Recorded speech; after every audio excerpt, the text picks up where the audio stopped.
Thanks a lot, Jerome. Good afternoon, ladies and gentlemen. Monetizing flexibility. I try to be brief and as provocative as possible so that we have a lively debate later.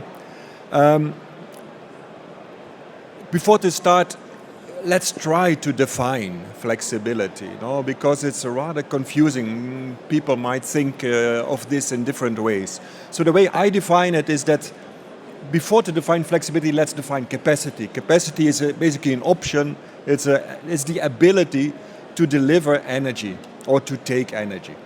And flexibility is then a characteristic of this capacity. If you are flexible with your capacity, you can use it without many restrictions on the market.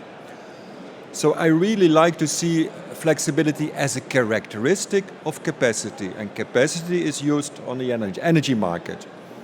It has many time dimensions, this characteristic, short periods, longer periods, seasonal, short-term, so for example, a battery, people like to call it flexible because it's fast, which is correct, can go up and down fast, can switch off very fast. At the same time, it cannot deliver for a long period in a row after not produce for more than 2, 3, 4 hours. So for longer term flexibility, it's not. And these are the things I think we have to keep in mind. Therefore, flexibility, in my view, is not a separate commodity. And therefore, you cannot carve out a flexibility market. It's all about the energy market. And capacity is used on that within all the different time frames. So how does it work in the market? Very briefly, how does the market look like? It's the energy market, sometimes it's a capacity market as well, and energy market has all the time frames from forward, day ahead, intraday, including balancing.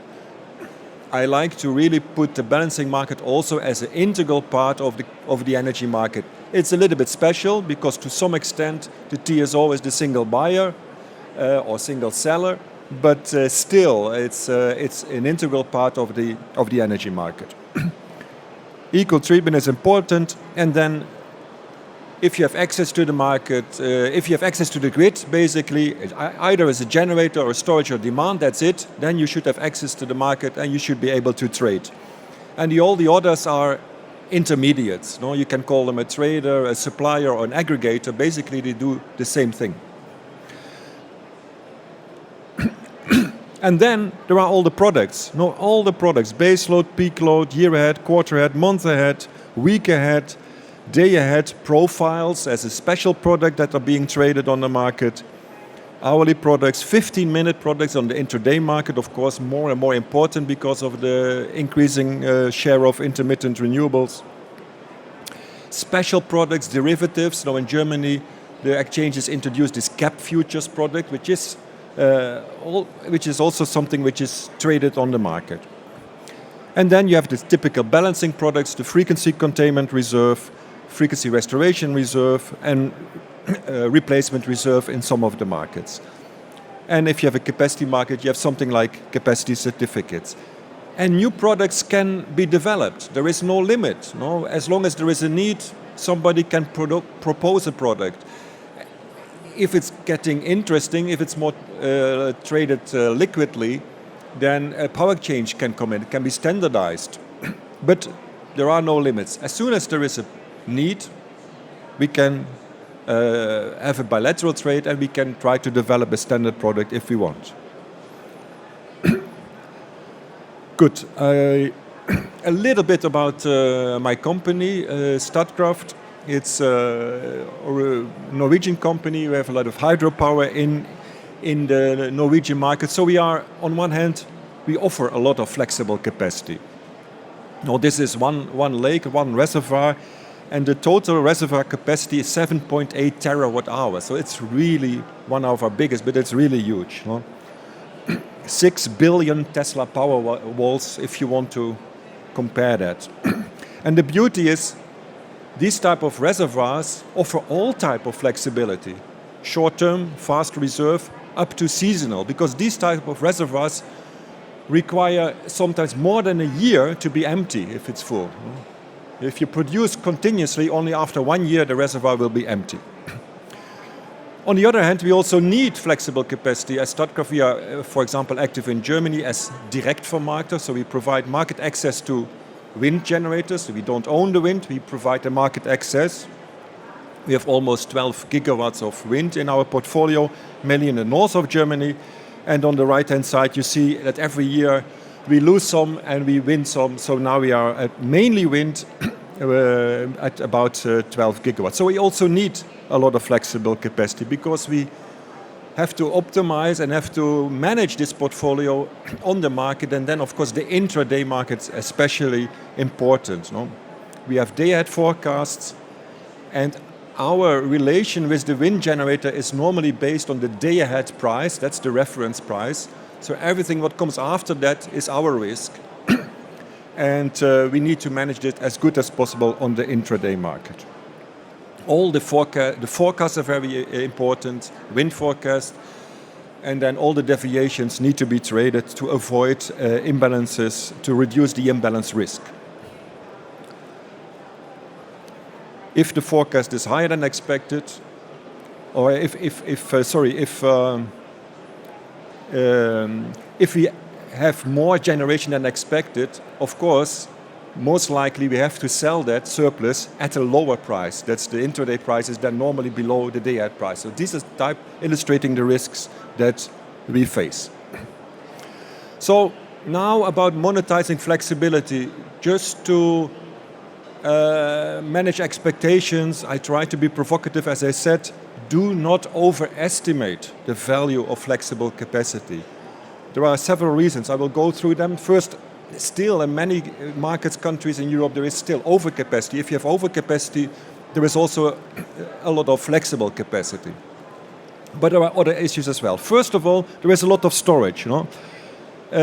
I already mentioned this type of storage, but in the EU market, including Switzerland and Norway, there is about 50 gigawatt of dedicated storage. So that's not these type of reservoirs, that's really mainly pump storage.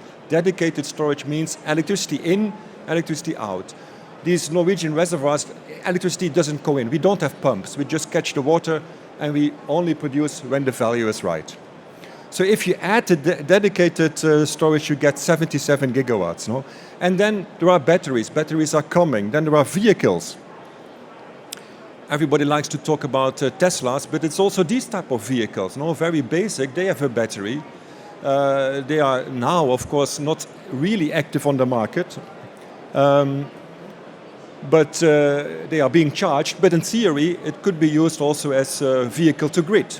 No? So there is a lot of all type of flexible assets already around. Then demand response. Very often people say there is no demand response or very little, or consumers are not active. We have passive consumers. I say, well, watch out. No?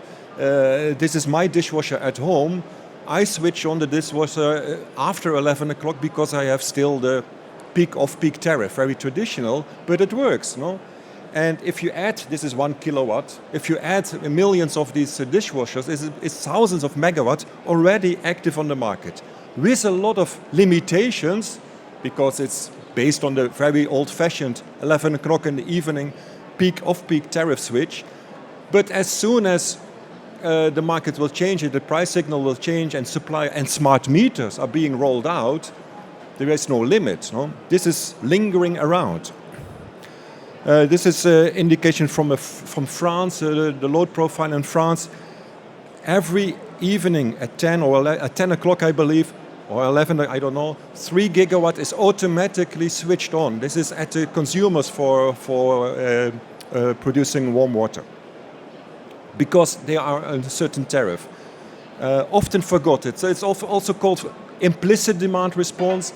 And people tend to focus on the explicit demand response, or demand response with a separate demand response contract. That's also nice, nothing against it, but do not forget about the bulk which is integrated in the market already.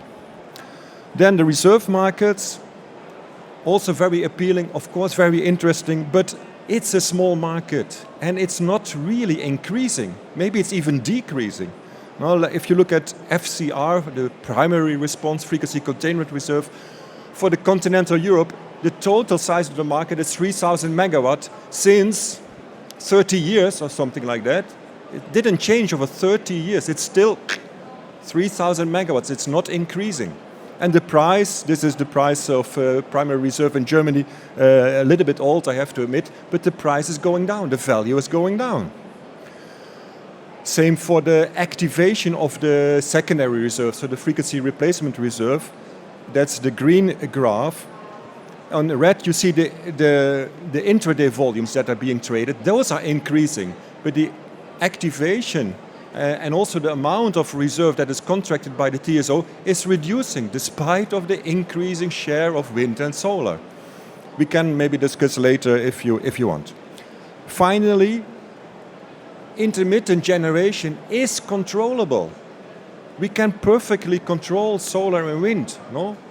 Of course, within the limitations, but this is a graph from Enercon. So on the top you see the varying wind speed, and this is the output on the bottom of a wind generator. So of course, you have to reduce the output to be able to increase, but it's possible. No? And in the future, if you have a lot of wind, if the prices are low, then there is no value to produce. So it's easy to reduce your output and then to sell flexible capacity, for example, on the balancing market. So, interim conclusion, value of flexible capacity for matching demand and supply, it will increase, no, for sure, but don't get overexcited. Currently the value is still rather low, and I explained why. The other topic, the second topic, but I have only one slide on that, is the grid. Congestion management and redispatch. Of course, TSOs, DSOs have congestions, will have congestions. Maybe they have increasing congestions in the future, and they need flexible capacity to manage that. But then I want to remind us about the key principles. How is the current market design if we talk about grid, flexibility for the grid, congestion management? So we start with the market, I already showed, and then the grid is basically facilitating the market. Now I put here the grid on top of it just to please the TSOs and the DSOs, but it's about the market first, and the grid is facilitating the market. So it means that TSOs and DSOs manage congestions, and they have to do that in a coordinated way, but in such a way that they do not distort the market. So I don't like to call that a market. No, it's called a flexibility market sometimes, but it's really a part of the transmission service, and there are congestion costs involved for the TSOs, DSOs, but they are part of the transmission cost, and normally they are recovered through transmission charges. No? So that is the current principle. The grid user is the owner. He owns the flexible capacity. He has to decide. It's a self-dispatch market that we have in Europe, and the market signals are leading. Congestion management should be compensated but should not distort this market. That's the classical principles as far as I know them. We can change them, of course. No, things can change. But before doing that, why? No, I would argue to start with, we should not change anything if there is no clear need. I don't see a clear need, which also means that stacking revenues sounds very attractive, but normally it's not possible. No?